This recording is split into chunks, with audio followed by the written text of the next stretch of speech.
World now में सबसे पहले दो तस्वीर आपके सामने रखते हैं।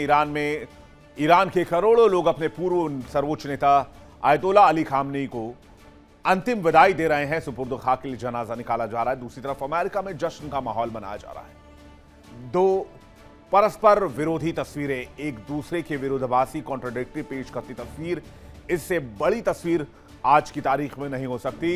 एक तरफ अमेरिका अपनी आजादी का जश्न मना रहा है, दूसरी तरफ अमेरिका की वजह से ही एक मुल्क की आजादी न सिर्फ खतरे में है बल्कि वहां की लीडरशिप में जो सबसे इंपॉर्टेंट लीडर हुआ करते थे उनको मार दिया गया और उसके बाद अब पूरा ईरान मातम मनाने पर मजबूर है। दो तस्वीर, दो कहानी, लेकिन किरदार इसमें सिर्फ एक, वो है अमेरिका जो दुनिया का सबसे पुराना लोकतंत्र है। अमेरिका आजादी के 250वें साल का जश्न मना रहा है। जगह जगह जश्न मनाया जा रहा है।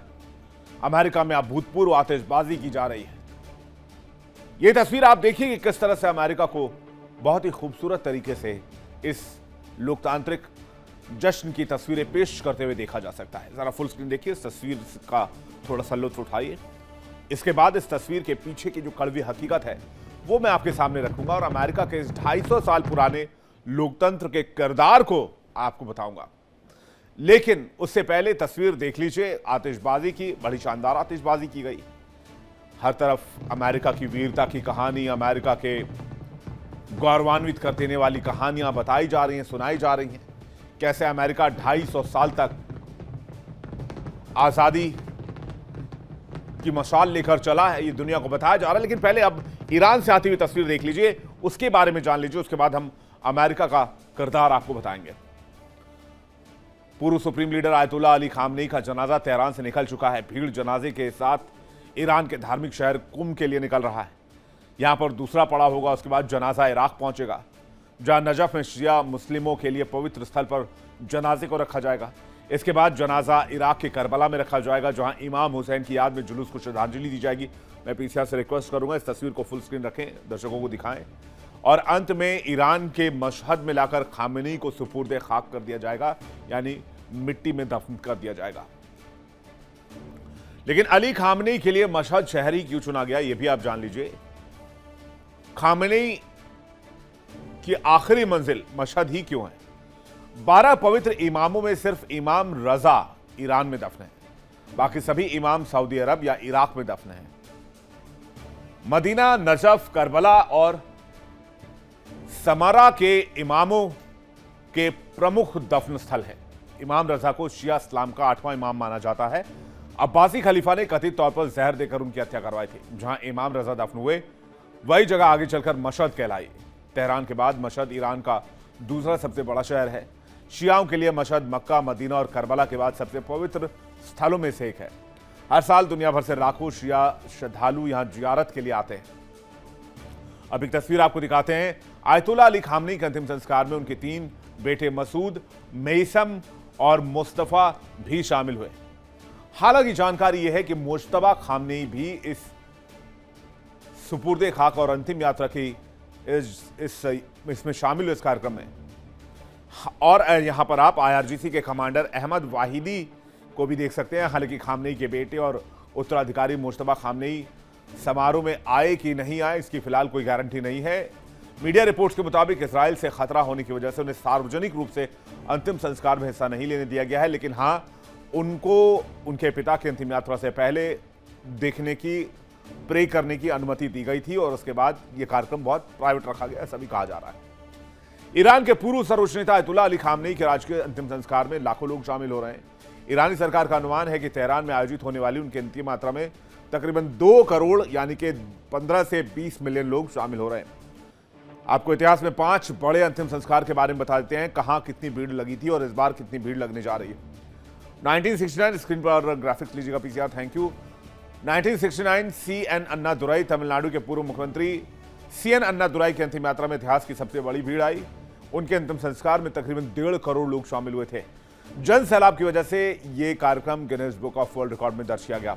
1989 Ayatollah Ruhollah Khomeini, Iran Islamic गणराज्य के संस्थापक आयतुल्ला खुमैनी के निधन में लाखों लोग जुटे थे। उनकी अंतिम यात्रा में तकरीबन 1 करोड़ लोग शामिल हुए थे। ये संख्या उस समय ईरान की कुल आबादी के लगभग छठे हिस्से के बराबर थी। 1970 गमाल अब्देल नासिर, मिस्र के राष्ट्रपति गमाल अब्देल नासिर अरब दुनिया के सबसे लोकप्रिय नेताओं में गिने जाते थे। उनके अंतिम संस्कार में तकरीबन 50 लाख लोग पहुंचे थे। कायरा की सड़कों पर लोगों का सैलाब उमड़ पड़ा था। 2005 में आप आइए, पोप जॉन पॉल द्वितीय, उनके निधन पर दुनिया भर से श्रद्धांजलि देने के लिए लोग पहुंचे और उनके अंतिम संस्कार में तकरीबन 40 लाख लोगों की भीड़ चल रही थी। समारोह में 4 राजा, 5 रानियां और 70 से अधिक राष्ट्रपति प्रधानमंत्री शामिल हुए थे। उम्म कुलसुम के बारे में आपको शायद पता हो, अरब जगत की मशहूर गायिका रहीं। उनके निधन पर काहिरा में अभूतपूर्व भीड़ उमड़ी थी। उनकी अंतिम यात्रा में उन्हें देखने के लिए 40 लाख लोग शामिल हुए थे। लोगों ने उनके ताबूत को अपने कंधे पर उठाकर करीब 3 घंटे तक पूरे शहर में घुमाया था। ईरान में भले ही मातम पसरा हो, लोग अपने नेता को विदाई दे रहे हों, आंखें नम हो, दिल में गम भरा हो, लेकिन इसी भीड़ में डेथ टू अमेरिका और ट्रंप को मारने के पोस्टर भी लहराए जा रहे हैं। ईरान के पूर्व supreme leader Ayatollah Ali Khamenei की आखिरी विदाई में लाखों लोग तेहरान के ग्रैंड मुसल्ला में जुटे और शिया परंपरा के मुताबिक काले कपड़े पहनकर लोग छाती पीटकर मातम मनाते हुए नजर आए। इस दौरान लोगों ने कहा, खून बहेगा, अमेरिका मुर्दाबाद, बदला बदला जैसे नारे लगाए गए। ईरान के खुफिया मंत्रालय ने कहा है कि अमेरिका इजराइल के हमलों में मारे गए खामनेई और दूसरे लोगों की मौत का बदला लिया जाएगा। मंत्रालय ने कहा कि हमारे जख्म तब तक नहीं भरेंगे जब तक हत्या के लिए जिम्मेदार लोगों से बदला नहीं ले लिया जाए। साफ है कि ईरान में बदले की आग भड़क रही है और लोग अपने नेता की हत्या का बदला लेना चाहते हैं। लेकिन वहीं दूसरी तरफ जिस अमेरिका की वजह से तेहरान को आज इस गमगीन दिन के लिए मजबूर होना पड़ा, वहां क्या चल रहा है और 250 साल की आजादी के मायने अमेरिका के लिए और दुनिया के लिहाज से दुनिया के लिए क्या है, इसकी पोल पट्टी खोलेंगे। एक तरफ पूरे ईरान में शोक का माहौल है तो दूसरी तरफ अमेरिका में इतिहास का सबसे बड़ा जश्न मनाया जा रहा है। इस मौके पर देश भर में भव्य समारोह आयोजित किए जा रहे हैं। मुख्य कार्यक्रम वाशिंगटन डीसी के नेशनल मॉल में हुआ, जहां राष्ट्रपति डोनाल्ड ट्रंप ने राष्ट्र को संबोधित किया। अपने संबोधन में डोनाल्ड ट्रंप ने कम्युनिज्म को लेकर हमला बोला। उन्होंने कहा, हम अपने देश में कम्युनिस्टों को नहीं चाहते, कम्युनिज्म हमेशा हारता है, आगे भी हारेगा। लेकिन डोनाल्ड ट्रंप ने इसके अलावा जो कहा वो हजम कर पाना बहुत मुश्किल है। अपने मंच से डोनाल्ड ट्रंप ने कहा कि आज की तारीख में अगर अमेरिका चाहे तो एक पल में ईरान का सफाया कर सकता है, क्योंकि ईरान के जितने भी टॉप मोस्ट लीडर्स हैं वो सब एक जगह जमा हैं और वो सब शोक मना रहे हैं। अब आप इसे क्या मानसिकता कहिएगा। ट्रंप प्रशासन ईरान से जीत को जोड़कर देख रहा है। अमेरिका के मुताबिक उसने ईरान के सबसे क्रूर शासक को मार दिया है, ईरान की नेवी बर्बाद कर दी है, ईरान को झुका दिया है और फिर बातचीत करने के लिए ईरान को बातचीत की टेबल पर आने को मजबूर कर दिया।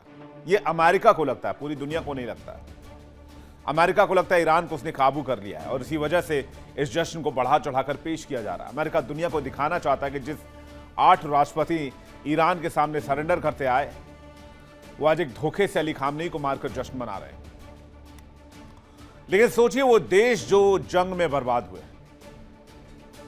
अपने 55 विमान का ट्रंप ने मटिया मेट करवाया, लाखों करोड़ रुपए फूंक डाले, 16 अमेरिकी जवान शहीद हो गए, 400 के आसपास सैनिक हमले में घायल होकर हॉस्पिटल में भर्ती हैं।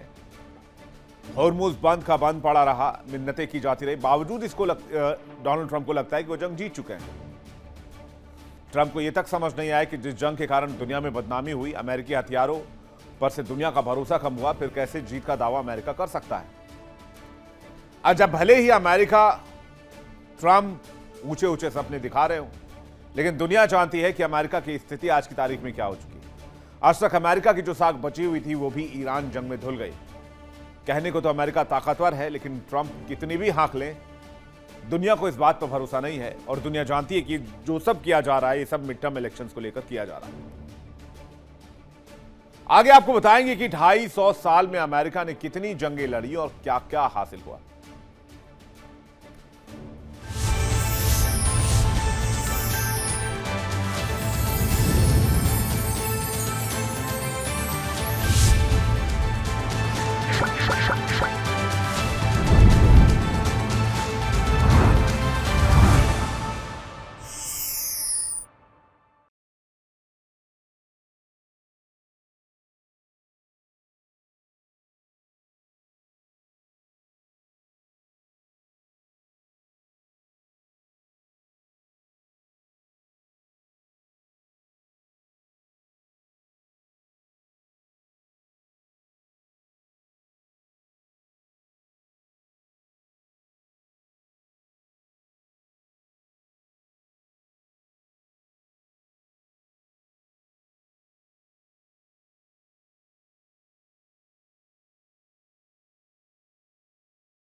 अमेरिका आजादी के 250वें साल का जश्न मना रहा है, लेकिन क्या इस सबसे पुराने लोकतंत्र के बारे में आपको पता है कि अपनी आजादी के बाद अमेरिका 400 लड़ाइयां लड़ चुका है,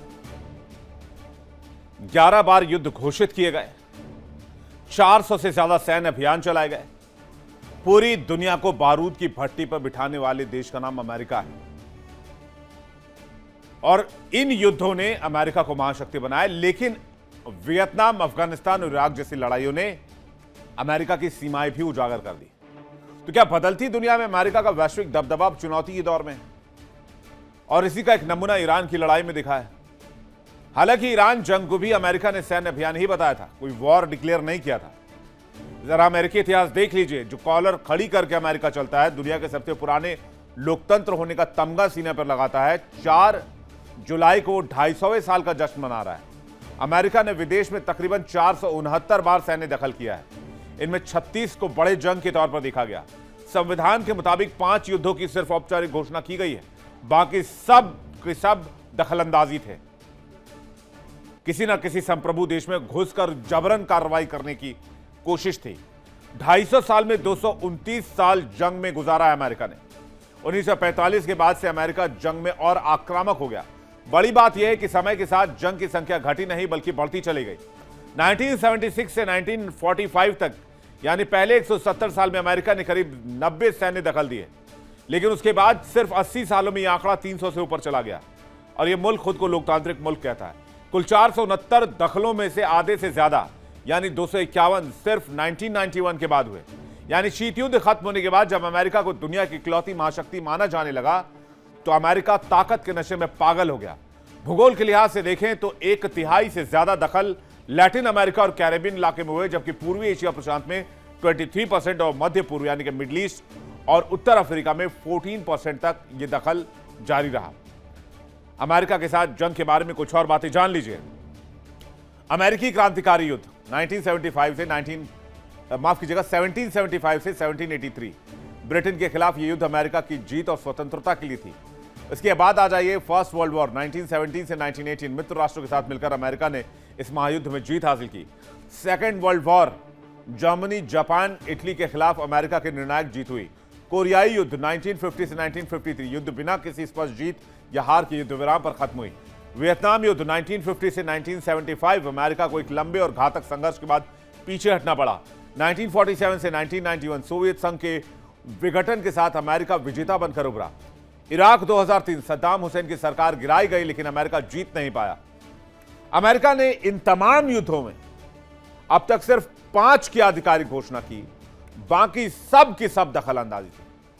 और अमेरिका अपने 250वें साल का जश्न मना रहा है और कहता है हमारे हाथ में इतनी ताकत है, आज ईरान में घुसकर बम पटक दे, सारे के सारे लीडर्स मारे जाएंगे। ये किस तरह की मानसिकता है? देखिए इंडिया डेली 24/7 अब आपकी स्मार्ट टीवी पर। इंडिया डेली मौजूद है सभी डिजिटल प्लेटफॉर्म पर लाइव और लगातार। इंडिया डेली 24/7 हर दिन राष्ट्र को समर्पित।